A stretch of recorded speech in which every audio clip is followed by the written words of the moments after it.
Hi, this is Darren from Property Prosperity. Today I thought I'd have a bit of a chat to you about why the grass isn't greener on the other side. So again, I'm sure you're thinking, well, how does that apply to property and investing and developing and all that sort of stuff? But I suppose, in life, I suppose, we always think that there's always better opportunities somewhere else, and then there's never any good opportunities around where I am. And if only I lived in another state or another country, there might be. Hey, Shani, thanks for joining. If I lived in another state or another country or something, that's where all the good deals are, and I'm just missing out because I'm in a bad location. But in reality, there's great opportunities everywhere, really. So when I first started out, I had the same situation. I decided I wanted to get into property investing, and I read the property magazines, and then I'm like, okay, well, I have to look into Hobart, and then I'm looking into, Townsville, and then I'm looking into Darwin, and I started trying to research all these places and trying to understand it. And in reality, I had no idea. I'm like, I have no idea about these places. I don't even know where any of these places are. And this was pre-Google, so we had no way. You basically had to try and, trying to get a map from somewhere so you can work out where these places are. And it was just almost impossible, to be honest.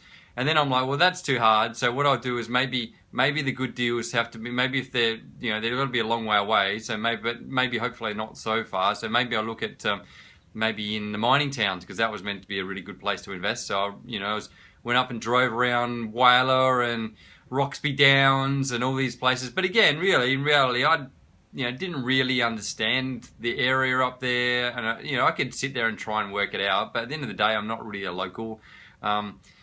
Eventually I settled on buying, some investment properties and to do some developments, and they're probably an hour and a half away from where I lived, so relative to Roxby Downs is a lot closer, but still a fair way away. But yeah, for sure, it's, yes, the grass is greener on the other side, Shani.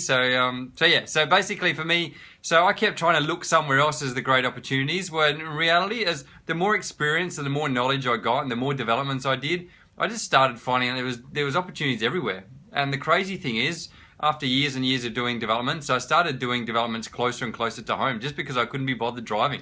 In the pre-Google world, you'd literally have to, if you you'd look in the paper, you see an opportunity for a development or a big block and an old house, and it says renovated to delight. So you'd get in the car and you'd drive down and have a look at the site, and then you'd have to drive down and talk to the council and stuff. So just driving around everywhere, and it just became ridiculous. I'm like, man, I just can't keep driving around looking at all these places. And 9 times out of 10 or 99 times out of 100, it wasn't really a good deal. So it just meant I was just driving around constantly trying to find these awesome deals. So that was part of it, really, just fatigue. I just couldn't be bothered to keep driving around longer. So I eventually just started looking for closer to home and closer to home. And the thing is with investing and stuff is that although it's important to try and make money out of investing, what I think is even more important is to not lose money.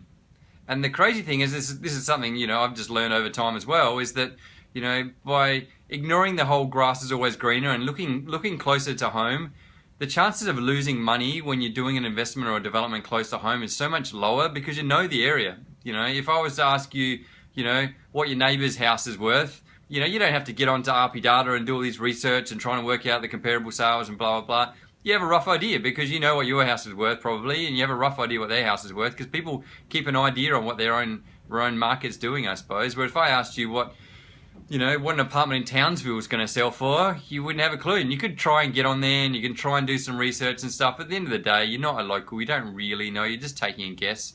And I suppose that's my logic. The chances of making a mistake is a lot lower in areas where you know the area than somewhere where you don't know the area. So I think that's my logic of why I wouldn't get too stressed about the whole grass is always greener and look close to home, because if you do look close to home, the chances of you making a mistake is so much lower.